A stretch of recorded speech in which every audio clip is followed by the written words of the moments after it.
On October 13, 2007, 9 people entered Mambalu Cave in Khao Ok National Park, Thailand. The group included 6 tourists, 4 Swiss nationals, a 10-year-old boy from Germany, and a teenage girl from the UK, along with 2 Thai guides.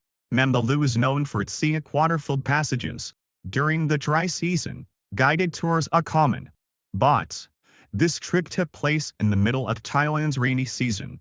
The group stepped into the cave shortly after noon. At the entrance, conditions looked calm, no rain that morning, stable skies. Nothing suggested danger. But high in the nearby mountains, where the cave's watershed begins, heavy rain had already fallen. Mambalu connects to a complex drainage system, making it extremely vulnerable to upstream flooding. As the group followed the stream passage deeper inside, the water gradually rose. The guides noticed but kept going. Then, without warning, a flash flood roared through the tunnel. The water surged rapidly, swallowing narrow sections and cutting off escape routes. Panic spread. One guide yelled for everyone to climb for higher ground. Some reached elevated spots, but others were swept away. Within minutes, parts of the tunnel had no airspace at all. 8 of the 9 people drowned. The sole survivor, the British teenager, had scrambled onto a small ledge above the torrent. She waited alone for more than 16 hours until rescuers reached her. Among the victims were both Thai guides and the 10-year-old boy from Germany. The tragedy gained national attention. Authorities closed the cave and introduced a seasonal ban from June to November, posting warning sirens at the entrance. For years, the rule was mostly followed, though some operators quietly ignored it if surface weather seemed fine. The danger was often underestimated. On August 6, 2024, the warnings were ignored again. 22 tourists and Thai guides entered the cave despite its official closure.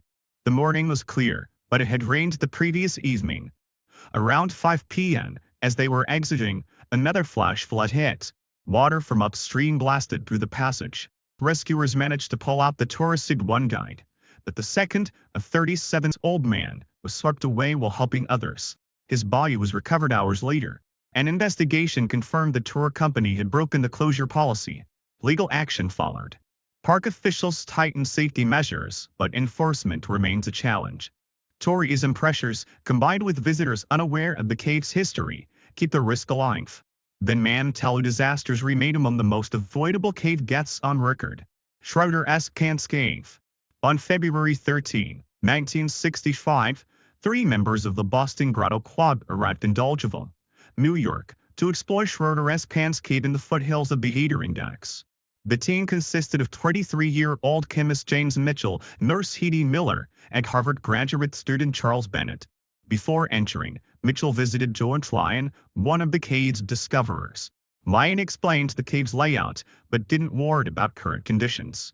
Freezing weather earlier in the week had caused significant snowmelt. Now, AC water poured through the passages.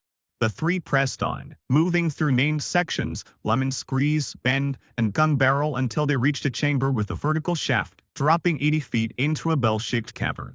Mitchell went first, clipped into his lines, and began lowering himself. Midway down, he stopped in trouble. Freezing water pounded directly onto him, about 10 gallons per minute. The cold quickly sapped his strength. His voice weakened until he stopped responding altogether. Bennett and Miller fought to haul him up, struggling for 4 to 5 minutes, but failed. Bennett left the cave to fight help. A newly formed rescue unit, the National Capital Grotto Rescue Squad, flew in on air for Stu. Among the 6 young rescuers was Dud Bradford. They reached the shaft, but Mitchell was already gone. The mission turned into recovery. For 3 days, rescuers tried widening the cave to bring him out. Dirt and debris rained down, forcing them to abandon the attempt. Mitchell's body, still in his harness, was left in. The cave was sealed with explosives, rocks piled over the entrance, and a memorial placed nearby. Pierre St. Martin Cave, the world's deepest known cave. August 1952, the group included 33-year-old French engineer Marcel Lubin, second in command to Belgian leader Professor Klaus Sens. After 6 days underground, Lubin was being hauled up a vertical shaft by a steel cable. When disaster struck, the cable snapped. He plummeted 130 feet down a rock slope. Miraculously, he survived but suffered a broken back and fell unconscious, trapped 60 feet below the surface. Rescuers climbed down rope ladders, and a doctor descended to treat him by headland. A remarkable feat, a blood transfusion was carried out underground. Over the next 2 days, they attempted to haul him out manually. By falling rocks endangered both Lubin and his rescuers. After 36 grueling hours, he died before reaching the surface. Jord Brada Cave Tragedy. On February 6, 2014, 5 experienced Finnish cave divers set out to traverse Jord Brada at underwater cave in northern Norway. The plan: dive 420 feet deep, cross into the mountain, and surface in a dry chamber on the other side.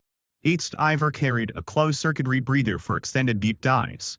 The conditions were extreme: near-freezing water, narrow passages, and total darkness. The dive began smoothly, but around 360 feet deep, Hinjari, one of the divers, became wedged in a tight restriction.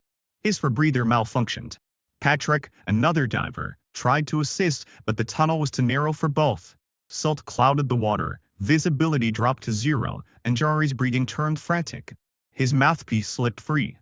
Patrick tried to replace it, but failed. Faced with drowning himself, he left to get help.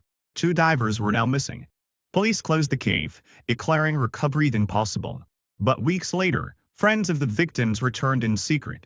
Over 100 hours, they pushed through deadly restrictions to recover Jari's body, still suspended where he had struggled, and the second victim, believed to be Kai, further inside. The effort was later documented in the 2016 film, Diving into the Unknown, one of the most dangerous recovery dives ever attempted. If you like this video, please leave a like and subscribe. Also tell us what you want to see in the next video.